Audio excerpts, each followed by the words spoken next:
heureux de vous retrouver donc pour la dernière journée de Midipol avec un programme chargé de 4 talk-shows. Le premier d'entre eux ce matin, le thème déminage et robotique d'intervention, état de l'art. Et donc pour parler de ce sujet en pleine évolution technologique, 4 invités industriels qui exposent tous sur Midipol cette année. À ma droite, monsieur Jean-Marc Denis, donc, qui est directeur pour Safety Mobile Robot et Robotics. À sa droite, monsieur Alain Perrard, donc, qui est directeur de l'agence Île-de-France, si j'ai bien compris, de la société Tecdron. Tout à fait. En face de lui, donc, monsieur Jean-Charles Monin, qui est président de la société Novatic, donc, qui est une société suisse. Et à sa droite, donc, de Nexter Robotique, monsieur Joël Morillon, qui est directeur général délégué. Alors, merci à vous d'être là ce matin pour parler donc de l'état de l'art et de la robotique. Alors, lorsqu'on parle déminage, on comprend bien que c'est pour des unités spécialisées qui doivent faire face soit au déminage d'engins de guerre, soit d'engins improvisés. Donc, on voit bien un petit peu l'application. Mais lorsqu'on parle robotique d'intervention, on imagine que c'est aussi peut-être beaucoup plus large. Alors, je voudrais déjà faire un petit tour de table, d'une part pour vous présenter très succinctement vos entreprises, mais également pour nous dire un petit peu dans quelle gamme je dirais, d'usage vos produits sont utilisés. Alors, on va démarrer dans le sens logique, donc je vais laisser la parole à monsieur Jean-Marc Denis. Écoutez, donc, je fais partie de la société EK Robotics, donc, qui est une société située à Toulon, dans la maison mère, et en fait spécialisée dans la robotique navale et terrestre. Donc, nous avons différents drones en fait pour le déminage, donc aussi bien sous-marin pour aller faire de l'analyse ou chasser les mines, et terrestre avec différentes gammes de robots, avec donc 3 gros segments de robots, des segments en fait de petite taille pour la reconnaissance et l'intervention OD, des gammes moyennes aussi, donc, qui vont des robots de... On parle de quelle taille Donc voilà, dans la petite taille, on est dans les robots de 5-6 kg, avec une charge d'emport de 5 à 7 kg. Dans les gammes moyennes, nous sommes sur des robots de segments de 25 à 50 kg, donc avec différentes plateformes d'emport, différentes charges utiles. Et après, nous avons un autre gros robot de 300 kg pour vraiment là du lourd, pour transporter des munitions, pour faire de l'OD avec plusieurs systèmes de disrupteurs. Donc vous êtes très orienté sur la partie réellement déminage. Voilà, vous équipez un certain nombre d'unités de déminage en France. Exactement. De la sécurité civile. On équipe la sécurité civile, on équipe les forces armées en fait, qui partent du NEDEX en fait. La partie air, les régiments du génie. Donc on fait un panel de clients en France qui sont sur ce segment. Est-ce que vos robots sont utilisés à d'autres fins? Alors nos robots sont utilisés également, nous travaillons aussi avec des laboratoires pour équiper des plateformes en fait, d'avancée technologique pour faire du développement. Et nous travaillons également dans la partie en fait, NRBC avec les pompiers.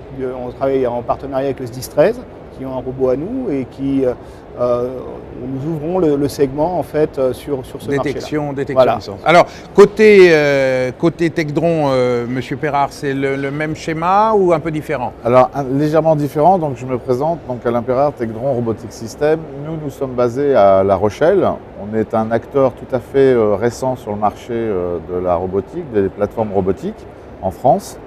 Notre particularité, c'est que nous fabriquons de la plateforme terrestre et aquatique basée sur de la production CNC.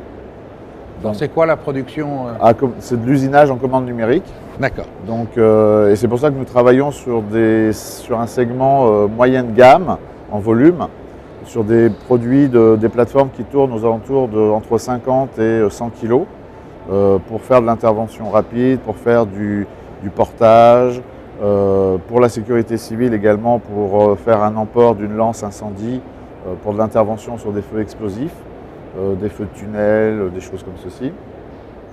Et notre particularité, donc, c'est le moyenne gamme. C'est le moyenne gamme, donc surtout avec de l'usinage en commande numérique pour faire des plateformes excessivement résistantes et capables d'agir sur tout terrain hostile. Très bien. Alors, du côté de du côté donc, de Novatic, quel est votre segment de travail? Alors Novatic, bon, ça c'est une société suisse donc on a fondée en 2010. Donc on est situé en Suisse à côté de Lausanne. Donc nous on a développé une gamme de robots qui vont de 600 grammes à 60 kg.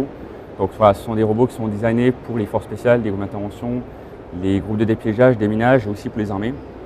Donc on a surtout actuellement une utilisation qui est faite surtout à l'étranger, donc aux États-Unis, Arabie Saoudite, l'Asie pour ce qui est des polices, des unités spéciales. Donc on a beaucoup de robots actuellement qui sont vendus, qui sont entre 800 grammes et 2,5 kg, donc des robots qui peuvent avoir une multitude d'accessoires, donc des bras manipulateurs, des engins. Alors, moi, ce qui m'intéresse, bon, on voit bien comment les robots sont utilisés par les unités de déminage, je dirais de manière classique. On a un colis, on va l'ouvrir, on va le neutraliser. C'est des choses qui existent déjà depuis assez longtemps. Après, bon, évidemment, on rajoute beaucoup de capteurs, on en reparlera. Mais lorsqu'on a des emplois par des forces spéciales, par exemple, c'est une ambiance un petit peu différente. On est plus dans l'intervention, je dirais, la rapide, donc avec des sollicitations de nature différente sur les machines. C'est assez spécifique. On a le client demande toujours plus sur le produit. Donc il a besoin d'un produit qui va être discret, qui va être très résistant au choc. Voilà. Un produit qui est déployable en quelques secondes. Donc on ne peut pas avoir un système. On a toujours besoin de plus de technologie dans les robots, mais quelque chose qui est plus facile d'utilisation. L'utilisateur n'a pas forcément le temps d'avoir un entraînement, des formations derrière qui sont de quelques jours ou plus. Donc effectivement, on a voilà, typiquement un robot qui fait 800 grammes, qui est jetable. Donc voilà, on va pas le jeter par une fenêtre, jeter dans un bâtiment, résistant à 7 mètres de chute. Là, il fait surtout de la reconnaissance visuelle. Alors, reconnaissance visuelle, aussi audio. Donc il intègre un microphone audio. On va pas écouter ce qui se passe. Il intègre aussi un haut-parleur. Donc là, on va pouvoir faire la double communication avec une personne, donc typiquement pour un dotage, etc. On a aussi la possibilité d'activer à distance des charges de gaz, des charges explosives. Donc voilà, donc si on va trouver un colis, quelque chose, on peut le faire exploser. On peut aussi servir du robot pour faire une diversion en cas de besoin. Donc voilà, pas mal de choses peuvent être intégrées, notamment l'imagerie thermique, pas mal de capteurs. Donc pas mal de capteurs. On reviendra sur les capteurs. Alors dernier point, Monsieur Morillon, vous à Nexter Robotics, vous voyez un peu plus grand, si j'ose dire, c'est-à-dire que vous avez des robots qui permettent d'aller sur les terrains de guerre. Alors Nexter Robotics effectivement est une jeune filiale aussi du groupe Nexter, donc spécialisée dans les matériels d'armement et en particulier les gros véhicules, notamment les chars de combat. Donc Nexter Robotics, par contre focalise actuellement sur également des petits robots, donc de quelques kilos, donc en mettant l'accent sur la robustesse, effectivement la simplicité d'emploi, donc réellement les critères aujourd'hui qui sont considérés comme majeurs en fait pour les opérationnels. Ouais. Par contre effectivement le groupe Nexter et au travers d'expériences passées a exploité, a développé avec d'autres industriels en fait, des engins beaucoup plus gros, donc destinés à faire ce qu'on appelle de l'ouverture d'itinéraires piégés. Donc là on va avoir des engins de quelques tonnes à quelques dizaines de tonnes. Donc sans personnes à bord, de manière à limiter les risques, et qui vont être bardés d'équipements qui vont combiner un ensemble de senseurs de manière à détecter ce qu'on appelle les IED, les engins explosifs improvisés, donc susceptibles d'être la plaie des opérations extérieures. Exactement. Alors, dans ce cadre-là, on voit bien qu'il y a deux aspects dans la robotique. Il y a la plateforme et il y a les capteurs. Alors, je voudrais revenir déjà un peu sur les plateformes parce que effectivement, on voit de la roue, on voit de la chenille, on voit peut-être même des bras articulés avec des chenilles qui permettent de monter des escaliers ou de voilà. Où est-ce qu'on en est sur ces technologies de mobilité? Est-ce qu'il y a un petit peu des breakthroughs, je dirais, ou est-ce qu'on est traditionnellement, je dirais, resté sur ce qu'on connaît? Est-ce qu'il y a des nouveautés particulières en termes technologiques sur les problèmes de mobilité, ou qu'est-ce qui fait qu'on va accroître la mobilité? Voilà, je voudrais avoir un peu votre sentiment. Alors on peut la repartir du plus gros vers le plus petit, si vous me permettez l'expression. Alors sur les gros engins, effectivement, quand on parle de machines de quelques tonnes à quelques dizaines de tonnes, donc on va garder de la mobilité à roues, qui reste quand même un bon compromis finalement pour passer à peu près partout. Par contre, on va lui ajouter un certain nombre de fonctionnalités, donc pour la rendre plus opérable dans ce type d'environnement. Donc quelques exemples, c'est typiquement par exemple des roues basse pression, donc des roues qui vont limiter la pression au sol de manière à ne pas déclencher en fait des mines sous pression ou des IED, des engins explosifs improvisés, donc sensibles à la pression. Donc ça peut être une astuce. On va aussi mettre ce qu'on appelle des fusibles irréversible mécanique. C'est-à-dire qu'on on est à la merci effectivement d'explosion, hein, d'une destruction partielle du véhicule. Par contre, on va mettre des espèces de pointillés mécaniques pour le faire casser à un endroit qu'on maîtrise, de manière à pouvoir le réparer facilement sur site, hein, et poursuivre la mission.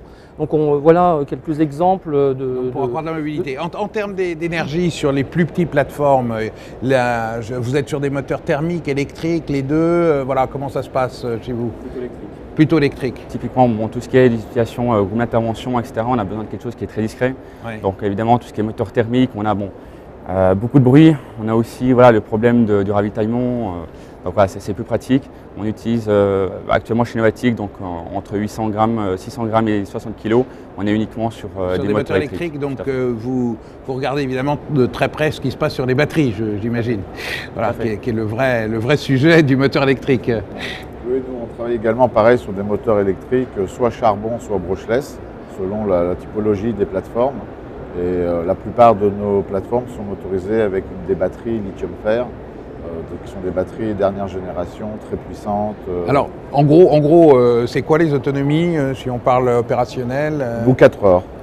De l'ordre Tout dépend des robots. Au plus petit, on est à peu près sur 2 heures. Au plus grand, on est entre 3 et 4 heures, ça dépend. On est sur entre 2 et 4 heures, effectivement, ça dépend des missions. Donc c'est vraiment les standards du marché exactement. Aux alentours de 4 heures. Et donc pour en revenir à la question initiale, effectivement entre roue et chenille, effectivement les deux se confrontent et les deux ont des avantages effectivement pour les robots. En fonction de la roue et chenille, nous on travaille sur les deux domaines en fait. On peut proposer aussi bien des roues et des chenilles et des artifices pour aider à franchir des obstacles parce que le problème du terrestre, puisqu'on n'est pas dans l'aérien, c'est de franchir tous les obstacles qui peuvent se présenter devant nous, les escaliers, des décombres, des éboulis.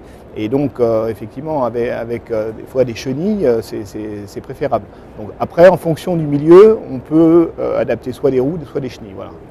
Alors, j'en profite pour vous rappeler que vous pouvez réagir, si vous le souhaitez, sur le Twitter Talkshow Millipol. Donc, aujourd'hui, je les reçois. Hier, je ne les recevais pas, mais aujourd'hui, je les reçois. Donc, n'hésitez pas à intervenir ou à réagir en direct.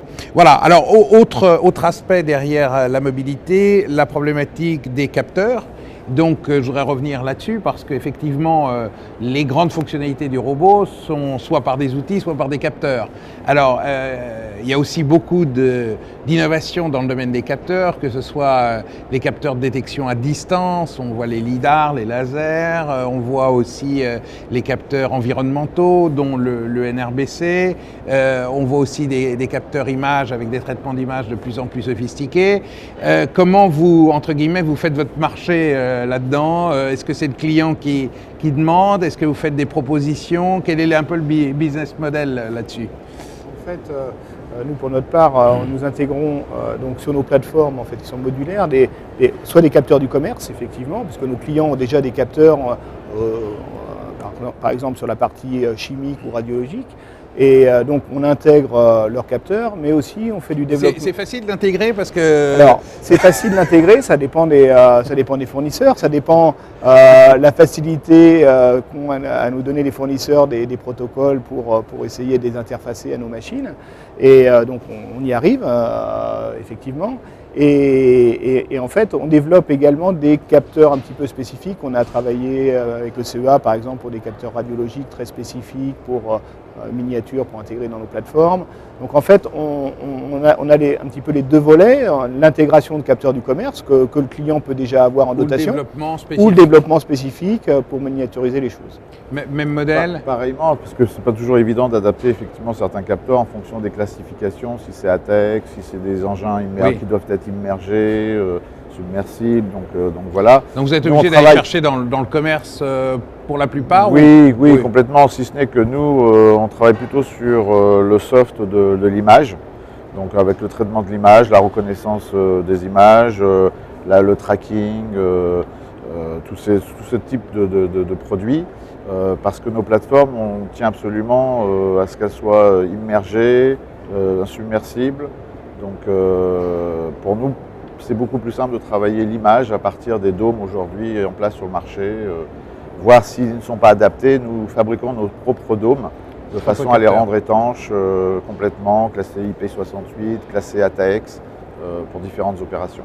Oui, donc vous êtes sur des niches où effectivement, que ce soit l'immersion ou que ce soit l'anti-explosif, c'est des produits qui sont beaucoup plus spécifiques que ce qu'on peut trouver dans le commerce. Voilà, tout à fait. Et on maîtrise vraiment plus la partie soft visuelle. Chez Novatic, c'est la même chose, vous faites votre marché? Tout à fait, c'est un petit peu comme la société EK, donc ça dépend un petit peu des produits, des clients. Pour ce qui est des petits robots de reconnaissance, on est quand même assez limité pour les charges d'emport, pour les accessoires qu'on peut intégrer. Donc bon, tout ce qui est tactique, force spéciale, on intègre tout ce qui est imagerie thermique, ce sont des capteurs déjà qui sont existants. On va travailler avec les fournisseurs, les fabricants pour intégrer ces systèmes embarqués dans nos produits. Maintenant, pour ce qui est de la clientèle sécurité civile, pompiers, ce sont déjà des clients qui ont une certaine expérience des produits NRBC, tout ce qui est détection biochimique, etc. Donc là, on va créer des supports universels où le client va pouvoir intégrer ses modules sur nos produits, voilà, ce qui lui permet d'utiliser ses propres systèmes sur lesquels il est déjà formé, déjà en quantité. Les questions de poids, évidemment, jouent beaucoup parce que tous les capteurs ne sont pas conçus pour être sur un robot. J'imagine que c'est encore pire dans des environnements militaires, en mille standards, les vibrations, les chocs. Oui, tout à fait. Par contre, quand on parle de robots de quelques tonnes ou quelques dizaines de tonnes, on a l'avantage de ne pas d'être moins limité en tout cas par l'encombrement des senseurs. Par contre, il y a d'autres inconvénients. Donc, effectivement, le domaine de l'ouverture d'itinéraires piégés est quand même un domaine un petit peu particulier. Et là, vous êtes combien dans le monde à faire ça, quoi? De l'ouverture d'itinéraires piégés, c'est aujourd'hui un domaine réservé aux gros industriels, en fait. Donc, c'est des gens, effectivement, on va trouver en France Thales, MBDA, Nexter. Donc, c'est ça. En Allemagne, ça va être du Rheinmetall, Diehl. Voilà. Donc, c'est vraiment un domaine parce que ça nécessite de gros moyens. Et puis on va trouver des gros acteurs aux États-Unis. Oui, General Dynamics et compagnie. D'accord. Donc, ok. Alors, je voudrais maintenant qu'on pousse un petit peu de notre discussion. On a parlé des capteurs, on a parlé un petit peu des aspects de mobilisés, des technologies. Je voudrais qu'on revienne sur un petit peu le marché, puisque Milipol est un salon où on essaye de faire des affaires, entre guillemets. Donc, le marché, pour vous, c'est vraiment des marchés qui sont très institutionnels, donc liés effectivement aux forces de sécurité intérieure, qu'elles soient de sécurité civile, de police, groupe d'intervention, etc. Mais c'est un marché mondial et donc la compétition est assez rude parce que c'est un segment où on a l'impression que ça se multiplie d'année en année. Donc est-ce que c'est un marché en telle croissance que tous les acteurs s'intéressent à ce marché, ou est-ce que finalement il n'est pas tant en croissance que ça? Alors, effectivement, le marché a bien évolué. Nous, on travaille dans le domaine depuis 20 ans sur EK pas leader, mais effectivement acteur dans la robotique terrestre depuis une vingtaine d'années et avec différents robots. Et effectivement, on a vu par les années en fait l'évolution des systèmes, en fait, de plus en plus petits, de plus en plus technologiques, et effectivement de plus en plus d'acteurs dans ce domaine. Et chaque année, et encore cette année, on a des nouveaux acteurs qui sont présents sur le marché.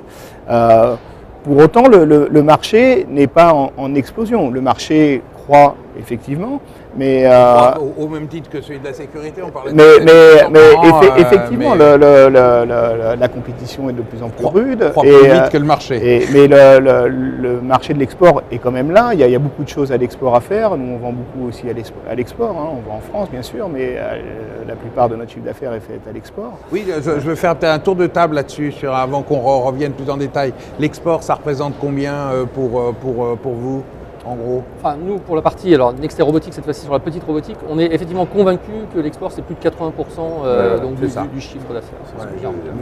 Vous, en Suisse, au idem? La Suisse, voilà, c'est encore plus, on est carrément à 99%.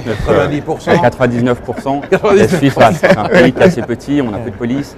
Il y a des choses qu'on est en train de faire avec l'armée suisse, ce genre de choses, mais voilà, on est carrément à plus de 99%. Oui, on est tout à fait d'accord avec monsieur de chez Nexter sur la représentation 70-30 sur le marché extérieur. Pareil. Effectivement, sur ce marché-là, nous sommes à peu près dans ces chiffres-là. Après, sur la globalité des cas, on est à peu près à 60-40, 60 à l'export. Donc vous avez déjà une bonne implantation en France qui est déjà, parce qu'elle est historique. Voilà, historique par le passé avec des clients qui existent, effectivement, qui utilisent nos produits depuis longtemps. Donc, mais l'export est vraiment le marché est là, quoi. En fait, effectivement, des nouveaux pays émergents commencent à acquérir des moyens pour la sécurité et effectivement, c'est un marché. Alors, Monsieur Perrard, pareil, vous avez cette focalisation à la fois sur l'export et puis sur également l'export, mais sur des le clients marché. de sécurité. Oui, aussi sur le marché européen. Moi, je pense qu'au niveau de la croissance, c'est certain que la robotique se développe de plus en plus. La grande question qui se pose à travers la robotique, c'est mais ça sert à quoi? Donc je pense qu'on est un peu responsable aussi peut-être de la croissance, c'est-à-dire que tous acteurs autour de cette table, à nous de montrer, de prouver des applications pour développer la robotique.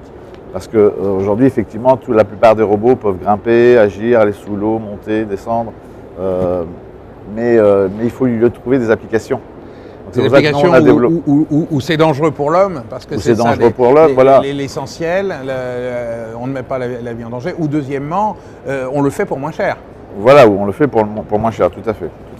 Donc après, il y a le plan éthique qui rentre en ligne de compte, mais il faut trouver des applications pour montrer aux médias, pour montrer aux gens les possibilités. On voit quelques images de vos robots. Oui, voilà, par exemple, oui, tout à fait. On a développé le Scarab qui emporte une lance incendie pour les feux justement explosifs. On a développé effectivement avec différents SDIS de France, où là il y a un réel marché, une réelle niche à exploiter. Les feux de tunnel, les feux routiers. C'est très important. Alors, on est toujours un petit peu pollué par les annonces de Milipol, mais faut pas s'en occuper parce qu'en fait, on les entend très peu au micro. Alors, juste pour poursuivre sur cet aspect peut-être avec Monsieur Monin, cet aspect de marché, d'application, vous essayez d'en trouver de plus en plus des applications ou vous restez sur les applications traditionnelles? Les applications actuellement, bon, que ce soit ECA, Techdron ou même Nexter, des applications pour ce qui est des forces spéciales, ou d'intervention, des minages, on les a déjà un petit peu toutes. Voilà. Donc voilà, on essaye d'intégrer le maximum d'accessoires sur les robots pour offrir des applications. Maintenant, je pense effectivement, c'est d'offrir un petit peu des nouvelles technologies, des nouvelles astuces dans les produits en termes de manœuvrabilité, d'autonomie, de transmission qu'on peut offrir un petit peu aux clients. Maintenant, voilà, le marché, on pourrait croire qu'il est saturé. Il y a beaucoup de sociétés iRobot, Dracon Robotics, Kinetic, qui sont des sociétés américaines, qui sont extrêmement connues. Ça fait plus de 10 ans qu'ils travaillent, tout comme ECA ou Nexter. Voilà, c'est des sociétés qui sont déjà existantes depuis très nombreuses années, qui ont un marché qui est très fort. Nous, Novatic, voilà, c'est une société qu'on a créée il y a 3 ans, donc en 2010. Oui, on est une jeune société de 10 personnes. Beaucoup de gens nous disaient voilà, c'est un marché qui est déjà bien pris.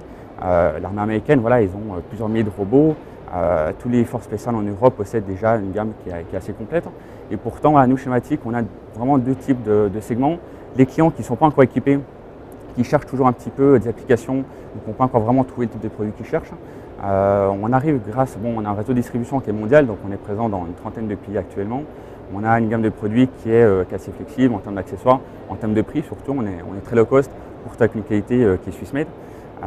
On va en parler des prix, parce qu'un robot, je dirais, du petit robot au gros robot, c'est-à-dire en gros de 800 grammes à 60 kilos, ça varie de combien? Le prix d'appel jusqu'au prix le plus cher, vous allez me dire, mais la gamme, dans notre gamme, ça varie de 8 000 € à 120 000 €. Chez nous, on passe entre 8 000, 10 000, 15 000 € au grand maximum pour un robot de reconnaissance. Les prix sont proportionnels à la taille aussi. Oui, bien sûr. sûr. En fonction des accessoires, ça va effectivement de 20 000 à 100 000 ou 150 000 €. Oui, c'est ça. Donc on est dans des C'est difficile de donner des prix parce qu'en fait, ça dépend vraiment des configurations des clients. Donc là, c'est très dur, c'est faussé en fait. On a une gamme. On se dit, en gros, c'est 10 à 150 000 € suivant les... Voire plus. J'imagine effectivement que sur des enceintes certains n'ont pas de prix. Certains n'ont pas de prix, ça dépend ce qu'on y met dedans. Voilà. Donc non, mais on voit bien peut-être un dernier mot sur le marché, parce que là vous êtes carrément vous sur des tranches de marché totalement militaires. Alors oui, tout à fait. Enfin, disons pour la partie grosse robotique, effectivement, et je dirais ces applications d'ouverture d'itinéraire sont plutôt traitées de manière domestique, c'est-à-dire c'est chaque pays en général qui développe ses propres produits, donc parce que c'est effectivement très nouveau, il y a une certaine spécificité. Par contre sur la petite robotique, nous on reste assez convaincus convaincu que l'utilisateur a besoin d'être éduqué au sens noble du terme, c'est-à-dire qu'on a besoin de lui faire savoir ce que la robotique peut lui apporter. En fait, hein. Donc ça, c'est réellement, en particulier en France, et donc Nexter Robotique a l'avantage de dépendre du groupe Nexter et d'avoir les moyens. Et donc finalement, on pense qu'une bonne solution, c'est de mettre à disposition, à titre gracieux, donc un ensemble de plateformes, un ensemble de mini-robots, donc aux unités militaires, aux unités de sécurité publique, donc qui le souhaitent. Donc le retour qu'on attend, c'est simplement l'usage, ce dont on parlait, c'est-à-dire le développement de l'usage. Effectivement, parce qu'on a vu beaucoup de projets assez révolutionnaires, notamment à la DARPA, avec des robots qui marchent, qui tombent, qui se relèvent, etc., qui seront finalement un peu le Sherpa du combattant de demain. Il y a eu d'après-demain plutôt, mais ce que je veux dire par là, c'est qu'effectivement, il y a beaucoup de recherches. La robotique fait beaucoup aussi fantasmer. Les emplois sont effectivement variables, puisqu'on a vu aujourd'hui, on est dans des emplois très, si vous permettez, très ponctuels, mais on peut imaginer des emplois beaucoup plus vastes dans le futur. Parce que le but n'est pas de remplacer l'humain, c'est de simplement le protéger dans la plupart des applications, hein, que ce soit terrestre, que ce soit militaire ou que ce soit en civil. C'est surtout la protection de l'humain avant tout. Donc, le but n'est pas de remplacer l'humain, juste seulement de le protéger. De le protéger ou de l'aider. Ou de l'aider dans ses applications. Dans ses applications. Tout à fait. Alors, il y a aussi beaucoup d'emplois qui sont des changements de culture, je pense, dans certains métiers ou dans certaines unités opérationnelles. Vous avez une difficulté, je dirais, vous ressentez un petit gap culturel parfois dans l'acceptation du robot, dans des tâches qui étaient faites peut-être par l'homme avant? Alors effectivement, on a vu par le passé en fait l'évolution et aujourd'hui les robots ont de plus en plus de technologie et on a affaire à nos clients en fait la nouvelle génération en fait sont assez jeunes et sont habitués à toutes ces nouvelles technologies, iPad, iPhone et donc joystick, voilà, c'est la génération de joystick pour les jeux vidéo et donc les robots effectivement ont migré vers ces technologies-là et le retour visuel avec des capteurs, avec des choses comme ça, ou les écrans tactiles, ils sont en fait habitués à ça et rentrent très vite dans la prise en compte du robot et vraiment on a senti cette évolution. Alors je voudrais qu'on termine le tour de table parce qu'il nous reste 2-3 minutes par la recherche. Hier, nous avions la Commission européenne qui est venue présenter un petit peu Horizon 2020 à l'occasion de Milipol. Et puis en France, nous avons d'autres vecteurs pour aider la recherche en la matière. Je pense notamment à l'ANR et à d'autres programmes. D'ailleurs, la Suisse est aussi éligible à Horizon 2020. Qu'est-ce que vous attendez de la recherche en matière de sécurité pour vos entreprises dans le cadre de la robotique ? Donc au niveau de la recherche, effectivement, nous ce qu'on essaye de voir, c'est d'essayer au maximum d'aider l'opérateur à piloter un robot ou avoir des fonctions autonomes. Parce qu'en fait, le but, c'est pas d'utiliser un robot, c'est de faire une fonction. Et donc de se libérer en fait de la contrainte du pilotage, donc que ça soit parce que sous condition de stress en fait quand on fait une intervention, on perd déjà la moitié de ses capacités. Donc aider le pilote à piloter un robot avec des fonctions autonomes, et ça c'est vraiment la recherche de demain. C'est des évolutions, on travaille déjà là-dessus, mais il faut que ça progresse pour franchir les obstacles automatiquement, donc plein de choses comme ça. Et effectivement la recherche. Donc vous profitez de la recherche aujourd'hui? Alors nous-mêmes, nous travaillons sur des programmes européens ou des programmes ANR en fait pour faire évoluer effectivement nos produits et nous mettons après, une fois que nous avons fait ces recherches, nous essayons de l'appliquer sur le produit. Idem? Oui, tout à fait. On essaye de remplacer, c'est vrai que la notion de pilotage des robots n'est pas toujours évidente pour tout le monde. Donc le but est de simplifier ces opérations et nous on travaille surtout sur, comme je vous disais tout à l'heure, par rapport à la gestion de l'image, des softs de l'image, de la vidéo. Mais vous profitez aussi programme ANR, vous attendez des choses d'Horizon 2020, vous étiez déjà dans le FP7? On suit les évolutions et aujourd'hui on travaille sur la manipulation virtuelle. C'est-à-dire qu'aujourd'hui il n'y a plus de commande, plus rien. Simplement votre mouvement manuel va commander le robot. C'est intéressant. Pour intervenir très rapidement. Et ça, c'est échéance? C'est pour nous en été 2014. Ah oui, donc très rapide. Alors bon, pour ce qui est de Novatic, on suit un petit peu évidemment les actualités qui se passent au niveau technologique. On ne fait pas actuellement partie de comités, on va suivre les développements, etc. Nous, chez Novatic, on travaille assez vite, donc on a développé une quinzaine de produits en l'espace de moins de 2 ans. Donc voilà, donc on travaille beaucoup avec les fabricants pour intégrer toujours plus de possibilités pour l'utilisateur. Donc là, notre but, c'est vraiment d'offrir des robots qui permettent de sauver des vies, réduire les risques qui sont liés aux opérations. Des robots qui sont vraiment très faciles d'utilisation, donc toujours justement grâce aux jeux vidéo, grâce à tout ce qui existe comme tablette, etc. L'utilisateur a vraiment l'impression... Donc beaucoup d'intégration et beaucoup d'interfaces IHM ergonomiques. Voilà, tout ce qui est interface, vraiment très facile d'utilisation. On a essayé d'intégrer tout ce qui est maintenant des automatismes, donc monter des escaliers en mode automatique. Le robot peut revenir sur ses pas s'il n'y a pas la communication. Donc aider l'utilisateur sur le terrain en limitant le nombre de fonctions, etc. Nexter, donc nous on travaille de recherche, donc on a effectivement des relations contractualisées avec beaucoup de laboratoires français. Et par contre, effectivement, parce qu'on est aussi issu d'un grand groupe industriel, on fait très attention à la maturité des briques technologiques. En fait, on essaye de traiter ce qu'on appelle justement en termes de TRL la vallée de la mort, entre le TRL4, l'endroit où le laboratoire estime que les travaux sont terminés et que voilà, c'est à quelqu'un d'autre de prendre le relais, et le TRL6 qui est le niveau où l'industriel commence à s'intéresser à la brique. Donc entre les deux, entre 4 et 6, il doit se passer quelque chose. Et une des raisons d'être de Nexter Robotics en tant que filiale du groupe Nexter, c'est justement d'essayer de combler ce trou, d'aller chercher un petit peu plus tôt en fait les briques suffisamment matures qui pourraient rendre service à un produit opérationnel. Et aller rentrer dedans. Vous êtes aussi utilisateur des crédits européens, FP7, Absolument, le groupe Nexter utilise ce type de crédit, utilise les crédits DGA aussi, les projets rapides, voire Astrid, donc effectivement sur les domaines civils et militaires. Très bien. Écoutez, merci beaucoup à vous. On va terminer ce talk à l'heure et nous vous remercions de l'avoir suivi. Et je vous donne rendez-vous à 11h30 pour un talk en anglais sur la problématique des drones, Observation and Rescue Operation, donc UAV, et donc 11h30 et ensuite à 14h pour les problèmes de C2, C3 pour un talk en français sur les systèmes de commandement et de communication pour répondre aux catastrophes majeures. Voilà, nous reprendrons en anglais ce talk ce soir à 15h30 pour nos auditeurs anglophones. Voilà, à tout à l'heure, je vous remercie.